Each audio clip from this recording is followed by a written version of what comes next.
kwishaka ubundi mbere yo kuvuga ibyo ubundi mbere ntibaryamanaga nyine igisuzuguriro kikuriho nta nubwo umenya kuryamana n'umugabo nagira ngo ngutangarize mukozi w'Imana iyo ufite igisuzuguriro icyo ari cyo cyose ushobora kuba ugifite mu kazi ukaba uri n'umukozi uzi gukora neza ariko imbere y'umukoresha wawe akakubona nk'ikizamuye ni wowe utumye igera kure ariko kuko uriho igisuzuguriro bakabona nta urimbura mu kamaro babona ntacyo umaze iki kinyagwa cy'igisuzuguriro Imana igukoreye igisuzuguriro Imana ikureho abanyarwanda igisuzuguriro bantu b'Imana mudukurikira Yesu abakureho igisuzuguriro wajya wisiga amavuta ntagufata uravuvuka nshuti Imana iturinde uzi igisuzuguriro cyafashe umukobwa uzi ko yisuro agumirwa ari mwiza nge ariko njya nitegereza ngabona abana b'abakobwa beza abana ariko ibisore by'iki gihe bireba bireba hehe kubera igisuzuguriro kibariho urumva cyaragiye kirabafata na mbese kirabagundira Imana ikureho abanyarwanda igisuzuguriro ikureho abaduteza amatwi bari muri diaspora hirya no hino uzi kuba umuntu ari muri diaspora akagira amafaranga ariko ugasanga Afurika nshuti yanjye agahiga nabwo bikanga Imana ibakure igisuzuguriro kibatinzeho n'izina uzi kugira amafaranga kwa muganga bakawukura ku biryo ngo warwaye diabete cyangwa ikindi kirwara ngo ntuzongere kurya nukuri icyo gisuzuguriro Imana kizaba hana ngo iki gisuzuguriro cyaramufashe ngo niyabasha kukivuga ngo amurebye aravuga ati mbega umugore we ahaza yasinze ihera none aje mu nzu y'Imana ko kuje gusindira mu nzu y'Imana koko ugeze no ku rwego rwo gusindira bishatse kuvuga iki uzi ko ushobora kubana n'umuntu kuko ntabwo wambwira ngo uyu mutambyi ntabwo yarazi hana ko amaze imyaka 90 ataragira umwana Bibiliya ivuga ko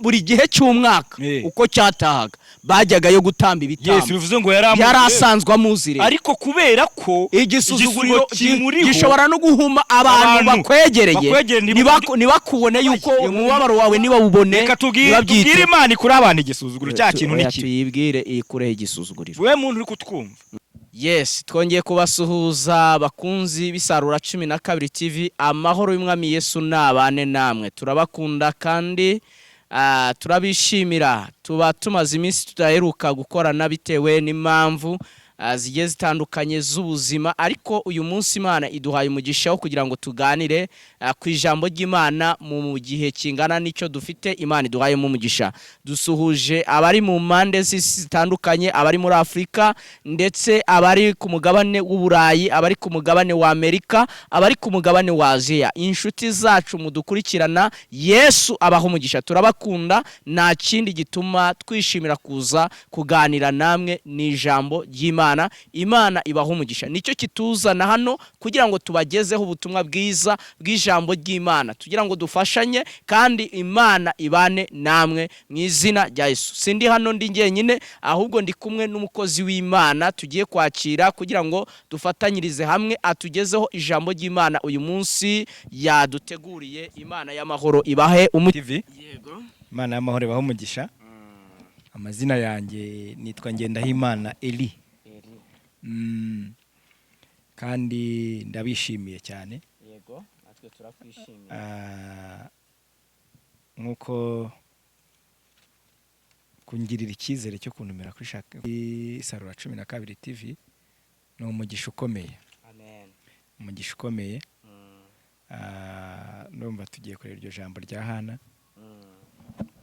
ni igitabo cya mbere cya Samuel ibice cya mbere turahera ku murongo wenda wa 15 yego igitabo cya mbere cya Samuel murongo waho gice cya mbere murongo wa 15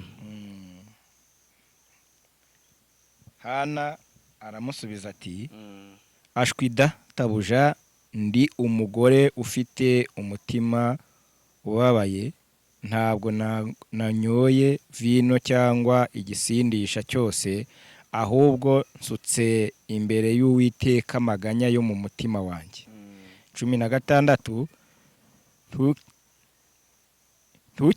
ntukeke yuko umuja wawe ari umukobwa w'ikigoryi kuko ibyo navuze kugeza ubu nabitewe n'amaganya kandi n'agashinyaguro gakabije. Imana y'amahoro tugirire neza. Nimba tugeza kuri 17 simbizi. Yego. Maze Eli aramusubiza ati genda amahoro, Imana ya Isiraheli iguhe ibyumo wayisabye. Amen. Amen. Reka tuvuge kuri uyu mubyeyi. Uyu mugore yego yari afite Penina.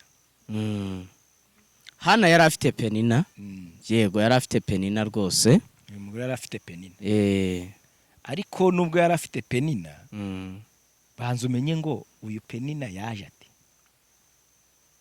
Ahubwo Penina aterwa n'iki? Tugiye kuvuga ku cyo bita igisuzuguriro. Kandi nanone Imana ikuraho. Yego.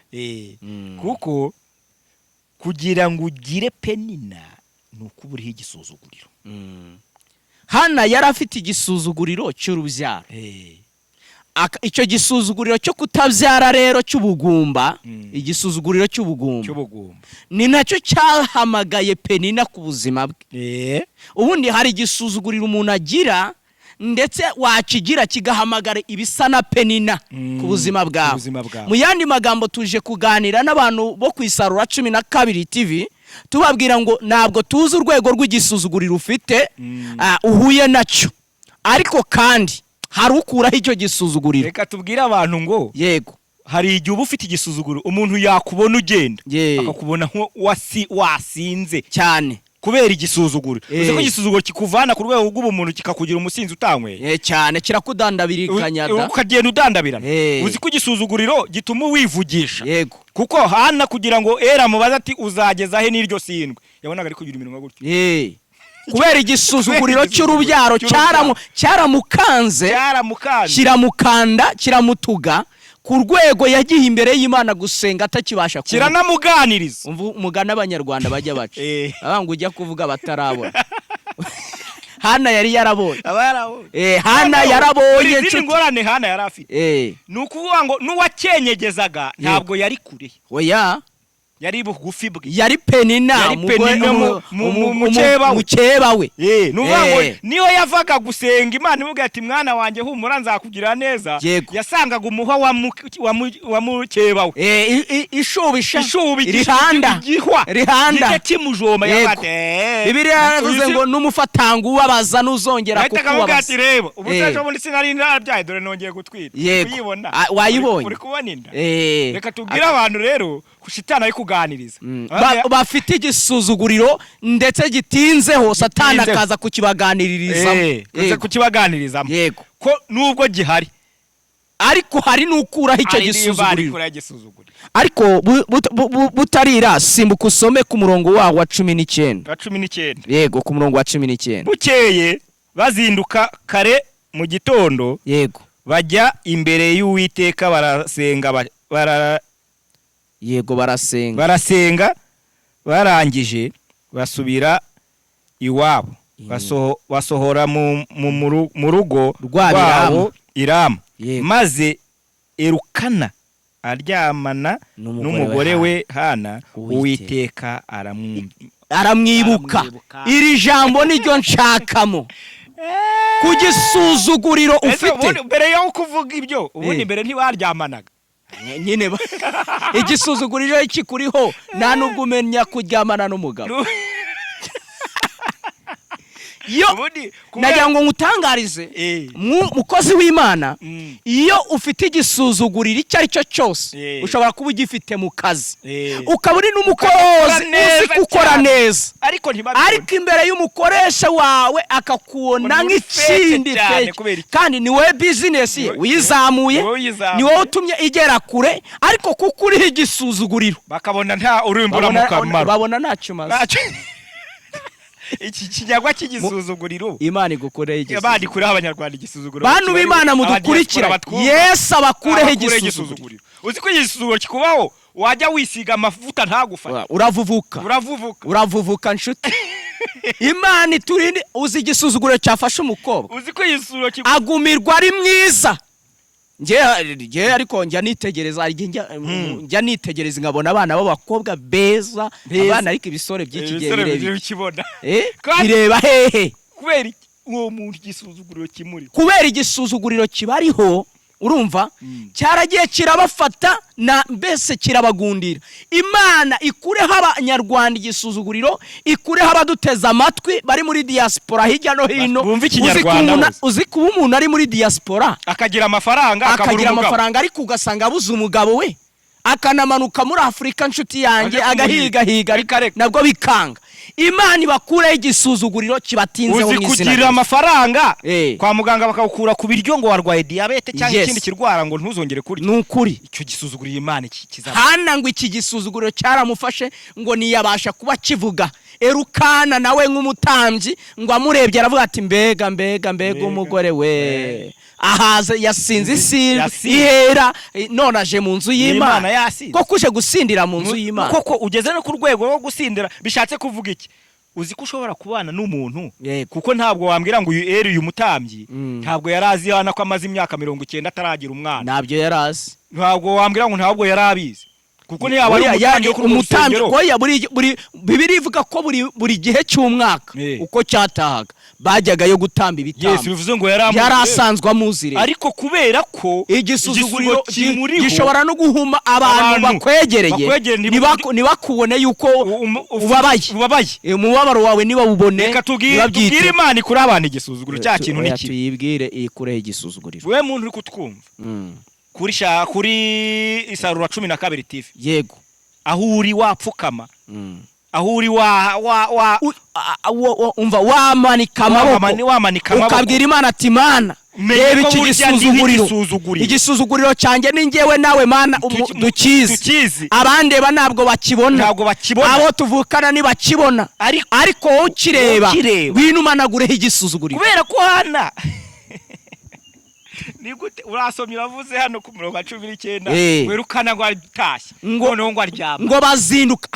Hano yari amaze kuvugana n'umutambyi amaze kumujya ngo genda amahoro Imana ya Isiraheli iguha icyo umutima wawe wayisabye. Muntu w'Imana uduteza amatwi, uba amahoro Imana ya Isiraheli imwe upfukamira imwuririra ibureba agahinda ko mu mutima wawe, mu gihe abandi bareba isindwe ryawe, mu gihe abandi bareba ubujiji bwawe. Hari n'abagira ngo rega n'ubujiji kubutakora n'ubujiji.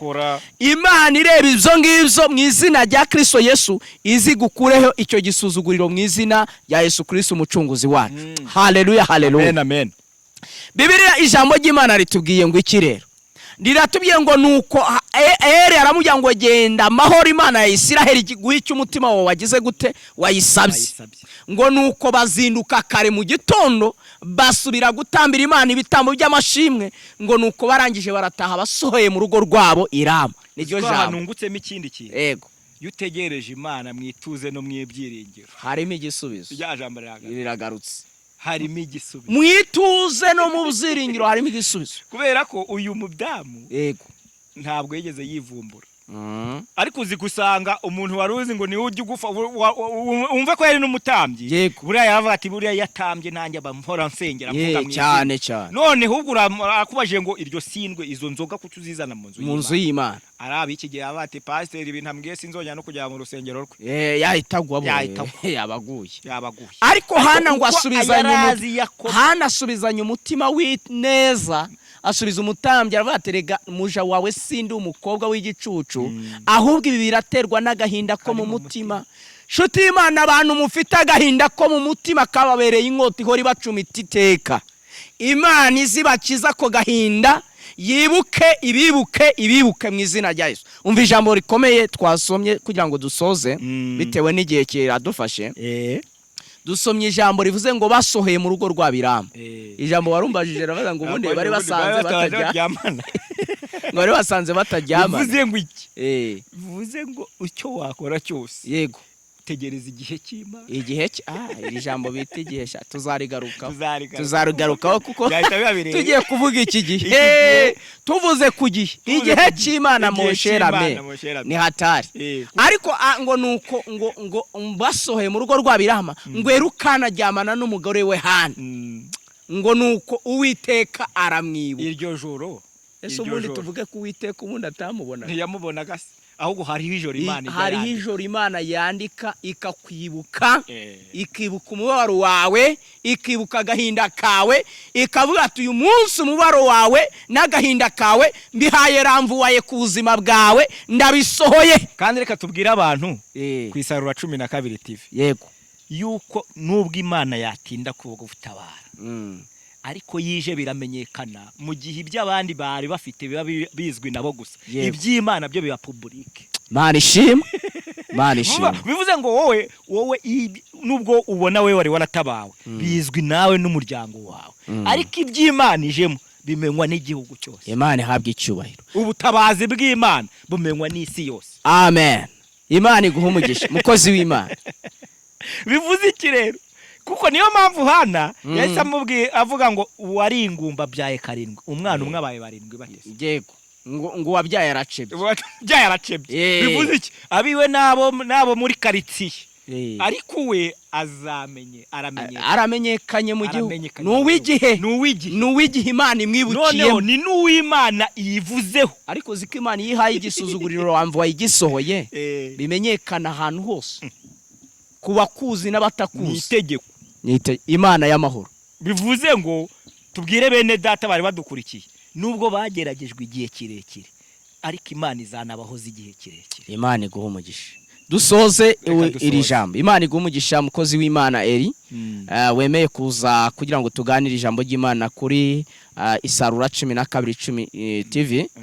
Mbonereho no kugushimira, nshimira n'abakudukurikiye, nshimira n'umukozi w'Imana uri imbere hariya inyuma ya kamera urimo kudukurikiranira ibiganiro. Imana imuha umugisha.